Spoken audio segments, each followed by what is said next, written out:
Bonjour et bienvenue pour cette nouvelle fiche technique sur Raidzao. Raidzao, c'est la date avec deux T. Donc aujourd'hui, nous parlons de ce fruit, Phoenix dactylifera.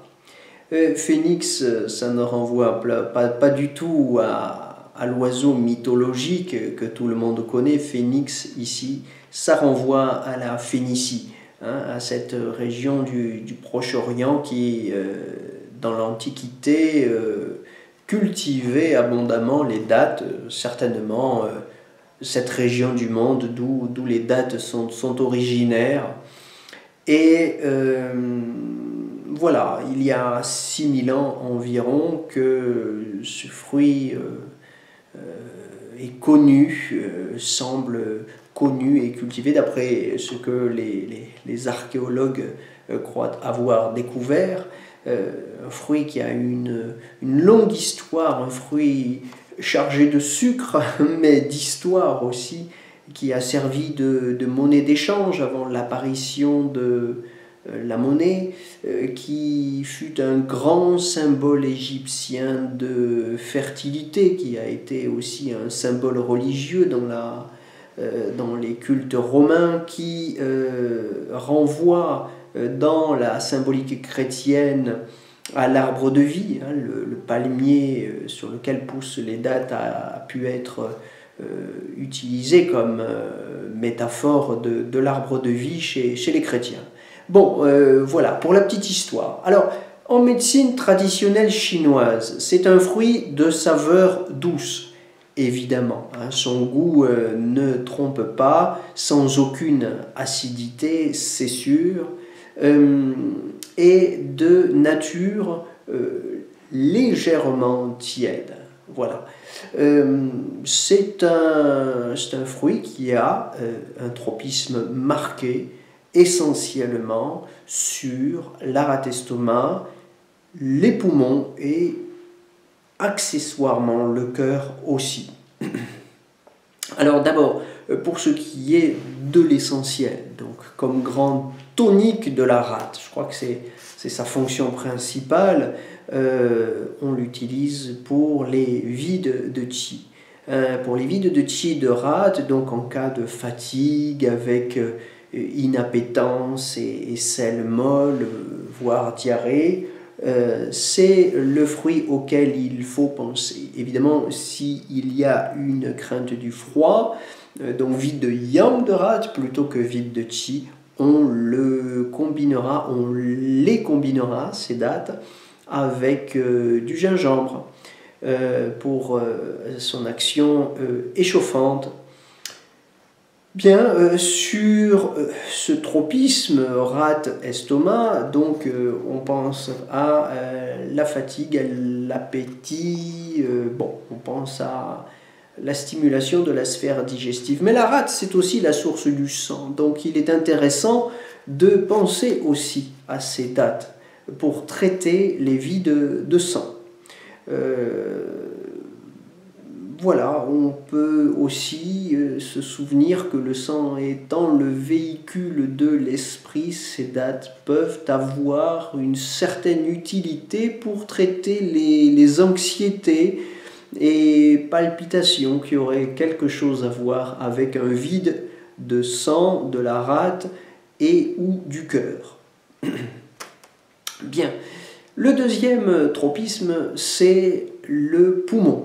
Alors, on utilise les dattes pour traiter les toux sèches en priorité. C'est un fruit qui a une action légèrement humidifiante et qui va donc améliorer, qui va donc donner au poumon cette humidité qui va lui permettre de lutter contre ces toux sèches. Et c'est intéressant parce que, paradoxalement, c'est aussi un fruit qui va permettre d'éliminer des glaires. Les glaires sécheresses, comme on les appelle en médecine chinoise, le tan sécheresse, sont des glaires relativement fines et difficiles à expectorer, qu'on élimine difficilement en raclant la gorge. Bref, pour ces glaires sécheresses, hein, donc ces problèmes de poumons avec toux et tanne sécheresse, on utilise avec profit les dattes. Voilà, alors pensez que par rapport à tous ces problèmes de sécheresse, évidemment il y a une logique, hein, la nature est bien faite, les palmiers dattiers, ce sont des arbres qui poussent dans le désert qu'on va trouver dans les oasis, et ce sont donc des arbres qui portent des fruits qui vont nous aider à résoudre les problèmes qui se posent dans le désert, c'est-à-dire des problèmes de chaleur-sécheresse. Bien, c'est accessoirement un produit qu'on peut utiliser pour harmoniser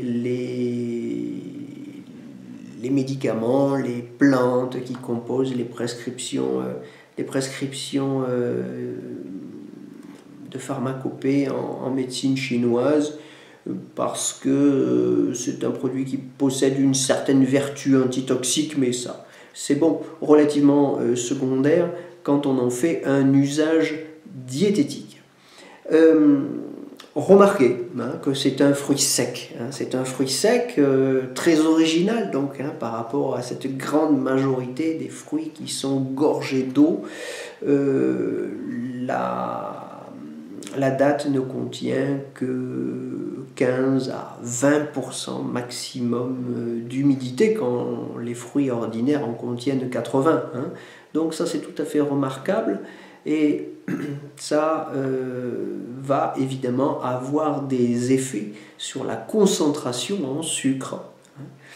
Et il faut évidemment bien se souvenir, mais on s'en rappelle facilement dès qu'on met ce fruit à la bouche, que c'est très, très riche en sucre, 65% de glucides.